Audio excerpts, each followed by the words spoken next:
The first step in ensuring that you have a killer CV, or actually a phenomenal CV, one that a manager looks at and says, yes, this is the person I want to interview, is to make sure 100% that your spelling and grammar is on the money.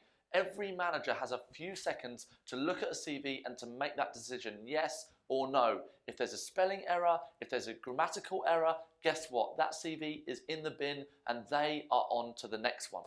I have a question for you. If there is a spelling mistake in your CV, what does this say about you as a person?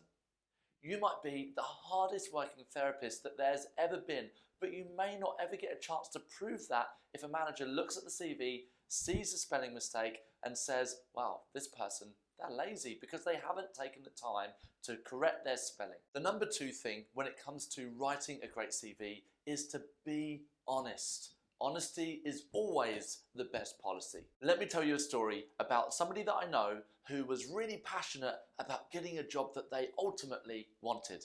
But the only thing is that they didn't have the experience required for the role. So therefore, they put one or two things on their CV that probably shouldn't have been there. So what happened is that they went to the interview. They actually did a really good interview because they're great with people.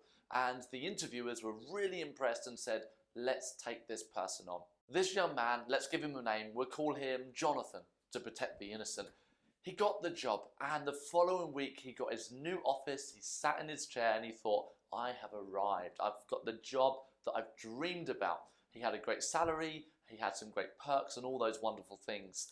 Lo and behold though, this went on for a few weeks and he started to struggle, and also his management could see there were one or two areas that he wasn't as skilled in as his CV reflected.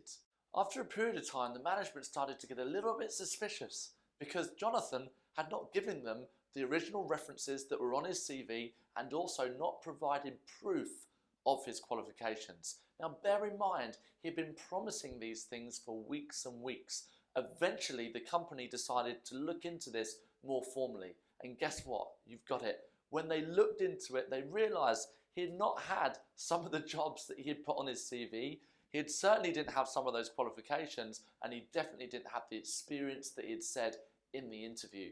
What did this mean? Well, ultimately, it meant that Jonathan was escorted from that building to never work in that type of company again. Now, I'm not saying that you're going to outright lie in your CV as Jonathan did. However, it can be tempting when we don't necessarily have all the experience for a job to exaggerate one or two areas in our CV.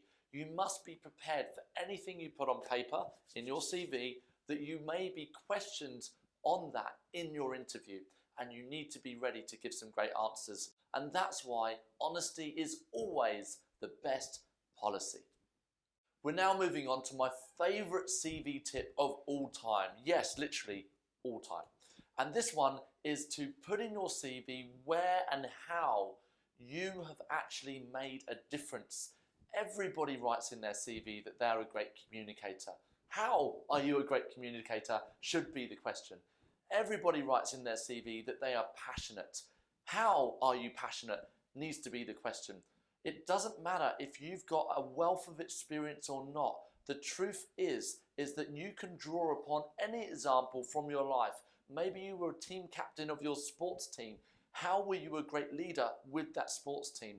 Perhaps you volunteered in your community, or perhaps you did a weekend job that just kept you busy. The truth is though, what will set your CV apart from everybody else's is the fact that you write down specific examples of how you made a difference, how you made an impact. That is a great CV.